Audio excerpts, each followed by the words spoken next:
Can I share something that God showed me in Psalm 29 that completely changed the way I read this passage? The first time I read Psalm 29, I thought it was simply describing how powerful God is. The voice of the Lord thunders, the voice of the Lord breaks the cedar, the mountain skips, lightning flashes, the wilderness shakes. It was beautiful, but I thought each verse was describing separate display of God's power. But as I sat with this passage during my quiet time, I sensed the Holy Spirit inviting me to read it differently. What if David wasn't describing separate moments? What if he was describing one continuous movement of God's voice? God speaks, the cedars are shattered. His voice continues, the mountains begin to move. His voice continues, the lightning flashes. His voice continues, the wilderness shake. His voice continues, and the forests are stripped bare. It wasn't that God's voice spoke once and stopped.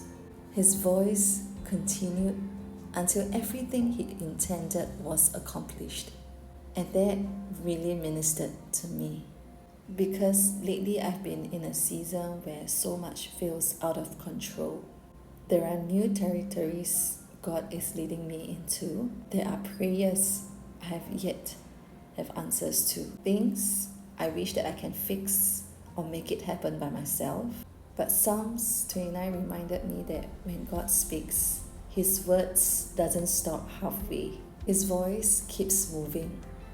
Then another thought came to me. I noticed the progression of the storm. First, God speaks. Then the strongest things begins to break. Then the mountains move. Then lightning flashes. Then the wilderness shake. Finally, the forests are stripped bare. And I wondered if this is how God works in our own lives too. First, He gets our attention. Then He shakes the things we've placed our confidence in.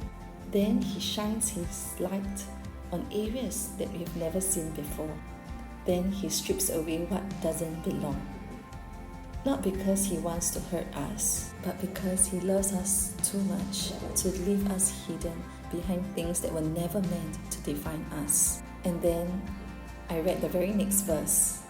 And in His temple, everyone cries, "Glory." That's when it hits me. After everything has been shaken, after everything has been exposed, after everything that is unnecessary is stripped away, the only